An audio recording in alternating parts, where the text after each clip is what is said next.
Bueno, buenos días. Directamente desde Buenos Aires para Alfa Omega de Colombia. Acá estamos con el autor del libro La Sociedad Anestesiada, la versión Colombia, y esta es la versión argentina para que hagan un reconocimiento. Buen día, estamos con el doctor Pablo Corrum. Pues, y bueno, un poco esto surge a raíz del pedido de Marta Suárez, en el cual nosotros hemos hecho toda esta operación tan importante con Alfa Omega. Nosotros queríamos un poco que le comentes acá al personal de Alfa Omega con qué cuál es tu currículum, y después vamos a la otra pregunta. Bueno, soy licenciado en Economía por la Universidad de Buenos Aires, cum laude. Estudié en Australia, en la Universidad de Sydney. Hice una maestría en Estudios Internacionales con especialización en Economía y un doctorado en Relaciones Internacionales también en la Universidad de Salvador, aquí en Argentina. Me dediqué toda la vida, tanto en la cuestión privada como ahora en el Estado, en temas de geoeconomía y geopolítica internacional, cuestiones que tienen que ver con la migración, con las políticas económicas, con las finanzas. Y bueno, también he estado en diversos medios de comunicación, he trabajado en medios gráficos, sobre todo como columnista, haciendo columnas siempre sobre estos temas internacionales, y también doy clases en las facultades, en diversas facultades en la universidad, y también he tenido alguna participación en un medio televisivo como invitado. Yo como directora editorial de Editorial Amaluz, para mí es un orgullo porque obviamente el doctor es muy consultado en los medios de prensa internacionales como nacional, y bueno, eso también nos da fuerza para que él siga procesando la información y haciéndose tamiz para que tengamos sintéticamente los panoramas. Sintéticamente, ¿cómo le podrías explicar qué contiene la sociedad anestesiada y qué nichos de mercado tiene en lo que es universidades, qué carreras, pero bueno, de qué trata el libro, para explicarles desde tu propia boca, desde la propia boca del autor, ¿no? El libro tiene, lo que lo diferencia este libro, lo más interesante desde mi punto de vista, primero es una explicación del sistema económico global de los últimos 200 años, básicamente cómo funciona el sistema económico global, cuáles son las principales corrientes, los puntos de inflexión, los actores en juego, actores tanto estatales como no estatales, el rol de los flujos financieros, el rol de los medios de comunicación. Doy una explicación, abarcativa del escenario económico global, no de ahora, sino de los últimos 200 años. Hasta ahora también, porque sí. Es lo que revisó más la editorial, también Alfa Omega, que estén los datos actualizados, porque eso es fundamental. Igualmente, bueno, el doctor Pablo Corrum constantemente está con sus papers y bueno, es un punto de consulta. También hay un programa que le hemos pasado a Marta Suárez, Señales del Mundo, que es un modo de mostrar a nuestros profesionales de geopolítica y política internacional, nicho ciencias sociales muy amplio, pero bueno, ya que hablo del nicho ciencias sociales, y volvemos después al contenido porque creo que yo tengo más preguntas para hacer, ¿qué universidades propenderían a comprar de ciencias económicas, de, por ejemplo, ciencias políticas? A ver, decime un poco. Te termino de complementar, porque es importante que te complementemos. A este marco general que le doy, global, está la segunda parte, que es por ahí el efecto diferenciador, es cómo nosotros como sociedad, o cómo cada persona como individuo entiende este sistema económico global y cómo afecta a su situación personal, familiar, su muestra diaria de lo que tiene. Ese es el efecto diferenciador. No solo explicar cómo funciona el mundo, sino cómo las personas lo entienden, si es que lo entienden y cómo lo entienden, dentro de su especificidad. Yo soy un obrero de la construcción, yo soy un profesional, yo soy un pequeño empresario y demás. La gente entiende lo que le pasa, y me parece que ahí está, lo que no se suele explicar. Uno suele explicar, uno ve en la tele las grandes variables macroeconómicas o cómo afecta tal y cual industria, pero no se pone a pensar en, cómo afecta a la gente en la calle en términos de si se entiende o no lo que pasa y cómo le afecta. Y me parece que ahí está el tema. Y yendo a la pregunta que vos me haces, Adriana, A mí me parece que digamos, la idea, y he tomado autores tanto de la ciencia económica como la política, como la sociología, porque acá hay cuestiones que tienen que ver con la macroeconomía pura, sencillo para que la gente lo entienda, pero también tiene que ver con cuestiones de la política internacional, y el último capítulo, los últimos capítulos, con temas sociales, antropológicos, digamos, cómo yo como individuo interpreto que lo que me están diciendo en la televisión o en algún medio es verdad. Entiendo lo que me pasa, cómo yo podría mejorar mi calidad de vida, desde una buena alimentación hasta una mejor información o educación. Bueno, todas esas cuestiones implican que tanto los que estudian de economía, como los de ciencias políticas, como los de relaciones internacionales, como los sociólogos, relaciones internacionales, repetimos. Economistas. Economistas, o sea, Universidad de Economía, digamos, ciencias sociales. Ciencias sociales en general. En general, digamos, todo este contenido es para todo ese tipo de alumnado. Sí, y con como una base una explicación bastante sencilla como para que cualquier estudiante, en realidad el público en general, de estas diversas carreras, no tiene por qué ser un profesional específico de una de esas, pueda comprender el texto y pueda, digamos, sacar conclusiones del mismo. Sí, acá yo veo en el capítulo 1, dice historia y presente del sistema económico global, o sea que vos te referís a la parte histórica de principios, teoría y globalización del sistema capitalista, el escenario pragmático de la dinámica global. ¿Qué podés decir sintéticamente para que el personal que nos está escuchando pueda tener datos para ofrecerle al libro en las universidades? En el primer capítulo hago la presentación y explico cómo funciona. Vivimos en un sistema económico global que es sistémico, es el capitalismo, que está ya prácticamente en todos los países del mundo, y bajo la impronta, digamos, de la globalización. ¿Qué quiere decir? De las interrelaciones económicas y políticas de punta a punta. Ya no estamos en el mundo en el cual se vive aislado, sino que vivimos en un mundo complejo, donde todos se interrelacionan con todos me refiero a actores estatales como no estatales, y todo impacta, desde lo que pasa, digamos, obviamente en ciertas cuestiones en menor medida que otras, pero digamos lo que pasa en Europa impacta en Colombia o en Argentina, y si una empresa transnacional cierra en tal país puede impactar también en cómo distribuye, cómo produce en otro país. Entonces, esto lo explico, digamos, a lo largo de la historia. Bueno, en el segundo capítulo nos encontramos con los principales actores en pugna, el Estado. Recién hablábamos que el Estado es algo permanente en todos los países del mundo. Los gobiernos son los que van pasando. Entonces, yo acá me encuentro el escenario internacional. ¿Un Estado avasallado o cómplice? ¿A qué se debe ese título? Cuando pongo eso, quiero decir que estamos en un mundo donde los gobiernos se ven presionados. Se ven, por un lado, presionados por las demandas de las poblaciones, que son crecientes, la gente quiere vivir mejor, y cada vez, digamos, al haber más inequidades, demanda más, al único que le puede mandar es al Estado, para el sector privado no le va a demandar, eso por un lado, y por otro lado hablo de gobiernos cómplices. ¿A qué me refiero?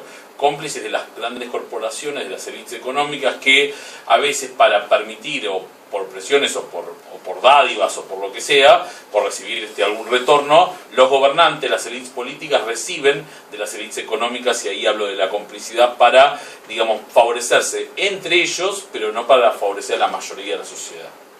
Y hablas también de los perdedores bajo la lógica estatal. En ese sentido, digo, hay grandes sectores de la población que se encuentran excluidos. Gente que no recibe ningún tipo de subsidio, no recibe ninguna ayuda del Estado. El Estado mismo haciendo políticas, los gobernantes, políticas macroeconómicas erróneas, favorecen a ciertos grupos y dejan afuera a otros. Entonces digo, no todos nos vemos favorecidos, o no todos se favorecen, y eso se ve claramente en algunos ejemplos que menciono. Y sobre el triunfo del interés concentrado. Y esto me refería a los grandes intereses de las multinacionales con gran presión, o los grupos oligopólicos o los grupos monopólicos de lobby, que presionan al Estado para recibir más beneficios de lo que ya reciben. Por ejemplo, o grandes corporaciones que evaden fiscalmente, que son los que más le podrían aportar a un país, y sin embargo no le aportan, o por complicidad o porque tienen gran poder de lobby sobre la justicia u otros actores, terminan siendo favorecidos, que ya son favorecidos por su misma posición. Acá, bueno, el sistema financiero es un tema ya fundamental, porque, bueno, economía real versus economía financiera. Sí, eso tiene que quedar en claro. lo que se ha visto, digamos, siempre tenemos las dos patas, la economía real, digamos, lo que es tangible, y la economía financiera, lo que es el dinero y demás.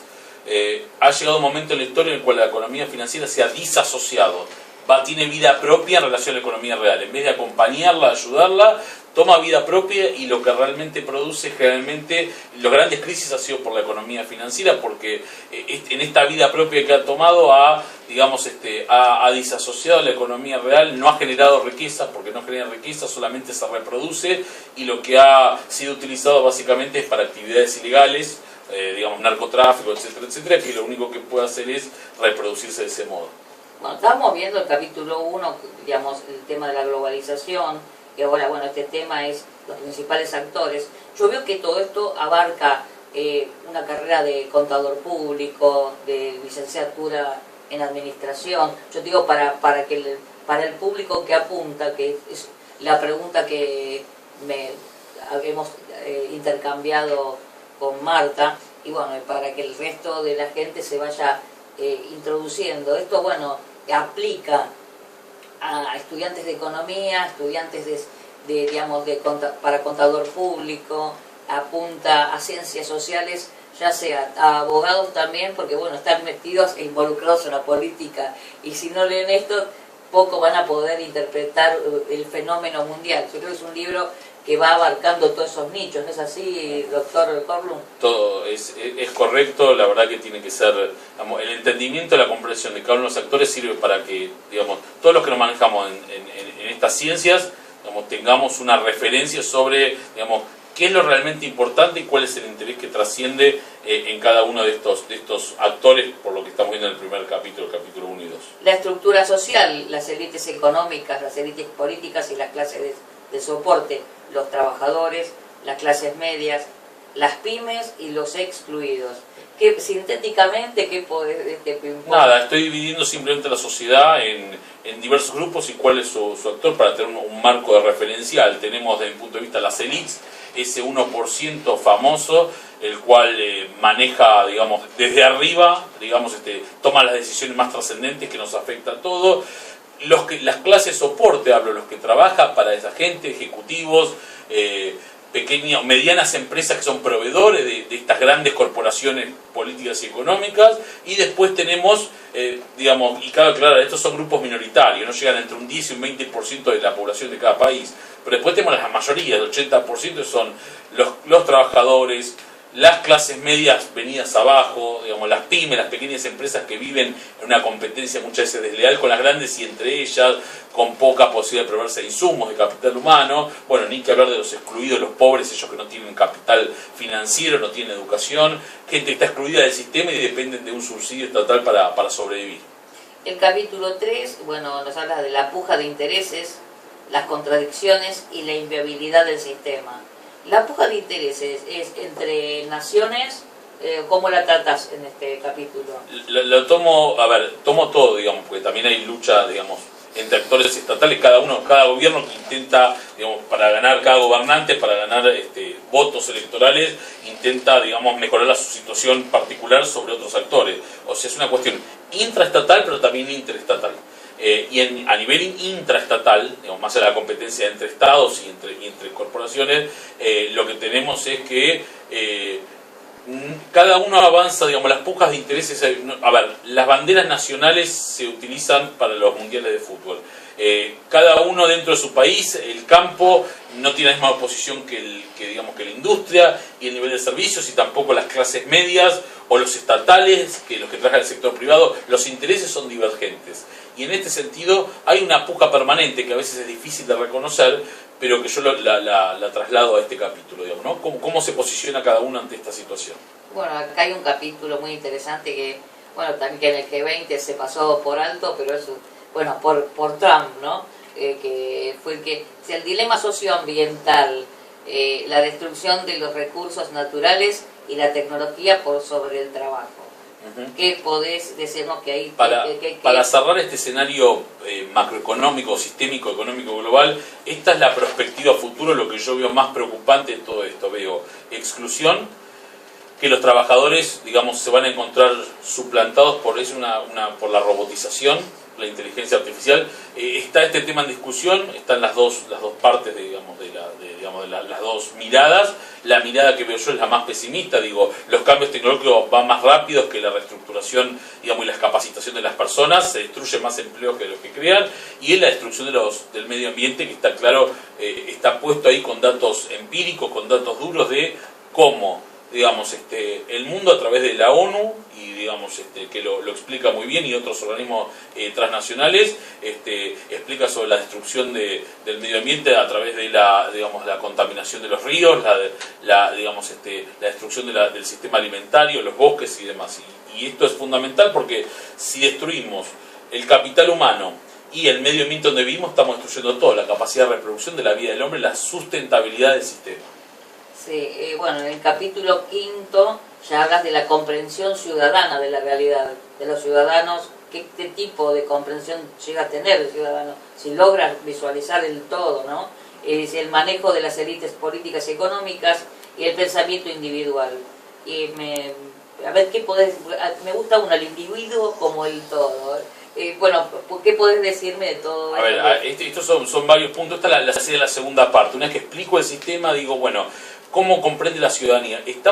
Entendemos que a veces, si no estamos arriba, tenemos gente que nos maneja, digamos que hay una conjunción de grupos minoritarios minúsculos que tienen el poder para manejar los activos de poder y los activos económicos. Y esa es la parte fundamental. ¿Lo entendemos o no lo entendemos?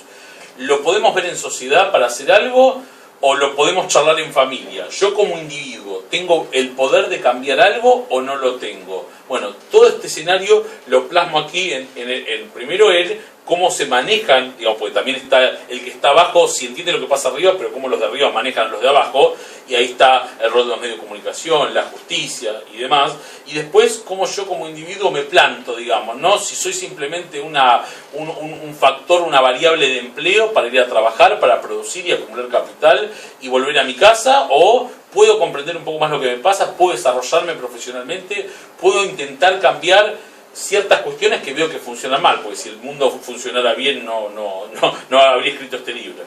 No, yo creo que ahora vamos a un capítulo que es el capítulo 6, que es la sociedad anestesiada, título de este libro, donde dice la falta de comprensión colectiva, una lógica impuesta, el desasosiego de las mayorías de cara al futuro. Yo voy a elegir dos de estos títulos que me parece una lógica impuesta.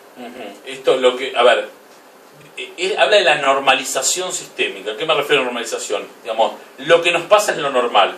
Esto que vivimos es lo normal. Por más que yo tenga carencias, que no llegue a fin de mes, que no encuentre trabajo, o que gane poco, o que mi empresa no funciona, o que el país haya inflación, todo esto es porque algo es así. Y no debería ser así, porque las cosas pasan por algo. Digo, la comprensión colectiva, si yo tengo una buena formación, y esto va al capítulo final, digo, si yo comprendo lo que pasa, por lo menos voy a saber qué mejor decisión colectiva, colectiva e individual tomar. Muchas veces uno se encuentra solo y, digamos, no puede visualizar, digamos, desde su comprensión, digamos, qué es lo que está pasando. Y acá hay dos temas que son fundamentales. Por un lado, una buena educación básica general, digamos, ¿no? Ciencias sociales, ciencias jurídicas, lo que digo yo, educarse para poder comprender, no la cuestión técnica específica laboral, sino poder, entender, comprender en general cómo funcionan las cosas. Y por otro lado, entender que si yo me uno, con gente que tiene mis mismos intereses, y no hablo de lo que está pasando hoy en día la sociedad, cada uno dice, yo tengo un interés en el cuidado de los animales, y solamente me aboco a eso, y dejo todo el resto de lo demás. Eso no va a ser una solución. Necesitamos soluciones integradoras de gente que a través de la política o de hacer política puede darnos soluciones abarcativas para todo y no quedarnos en mi interés particular, porque eso no va a traer, digamos, una solución superadora en términos colectivos para las mayorías que, como yo lo hablé previamente en el libro, son las que sufren, porque realmente en el mundo de hoy en día solamente un minúsculo grupo se favorece y, digamos, cierta gente que la apoya, que, digamos, se puede ser una clase media o media acomodada que vive bien. Pero si uno me pregunta, yo creo que entre el 70 y 80% de la población global no vive en las condiciones que podría vivir hasta la altura del siglo XXI. De cara al futuro, ¿qué es lo que planteas, digamos, para aquellos realmente, para que todos tengan un poco que lo esperanzador en este libro. Sí, hablo justamente de, vuelvo a repetir, me parece importante que comprenda, el que comprende dónde está parado toma la mejor decisión, si puedo comprender. También por eso hablo de que nos eduquemos nosotros, eduquemos a nuestros hijos, y lamentablemente necesitamos, aparte de la educación, un capital financiero para poder llevar adelante esas cuestiones, y eso también tiene que ver mucho el rol del Estado. Entonces, tenemos que, digamos, comprender para hacer, y el libro creo que abarca un poco de todo. Si nos ubicamos y entendemos quiénes son los que nos pueden ayudar a dar respuestas y cómo nosotros podemos dar respuestas, me parece que esto por lo menos va a traer mejoras marginales, digamos, a nuestra vida, a nuestra comunidad y al pueblo en general, que realmente en varias partes del mundo, sobre todo en América Latina, está sufriendo las inequidades y la falta de recursos. Sí, los recursos que Latinoamérica tiene, o sea, que evidentemente, porque cuando los presidentes muestran lo que tienen, muestran a la gente el recurso humano. Ahora el tema, los valores del recurso humano, si lo bajan porque hay intereses de capital. Este libro trata de ese tipo, echar luz a ese tipo de juego que hoy se juega en el mundo. ¿Alguna cosa más que te interese redondear para acá, para la gente de Colombia? Justamente para la gente de Colombia o para el resto de América Latina, nosotros vivimos en sociedades bastante inequitativas, con bastantes problemáticas en términos de cómo se distribuye la riqueza y cómo se hacen políticas públicas en general, con bastante virulencia en términos de, digamos, cambios políticos que en realidad pasan en todas partes del mundo, pero aplica no solo a la Argentina o a un país de América en particular, sino que aplica a todos. Y me parece que es fundamental para, digamos, darle solución integradora a todas las problemáticas que tienen que ver con nuestra América, en términos de seguridad, en términos de distribución de la riqueza, en términos de cómo mejorar la calidad de vida, y podamos tener empleos de calidad en toda la región, ¿no? Y me parece que eso es importante. ¿En qué aplicativo estás trabajando en este momento, Pablo? Bueno, siempre trabajando en otro libro, y estoy más tirándome para el lado de una novela distópica, pero siempre que tenga que ver con la cuestión económica y política, porque lamentablemente, como lo he dicho en otras ocasiones, la distopía o lo que parecería imposible cada vez se hace más real, y digamos lo vemos con los presidentes que han sido electos, con las políticas, con las discursivas agresivas que vemos, y digamos lo que debería parecer sorprendente a esta altura del siglo XXI se torna cada vez más real, y estoy trabajando un poco en eso. Bueno, yo, Adriana Rodríguez, desde Editorial Almaluz, para mí ha sido un placer estar compartiendo con el doctor Pablo Corrun, entrevistado por varias partes del mundo, gracias a Dios, y bueno, el que publica con nosotros y ahora con ustedes, Alfonso.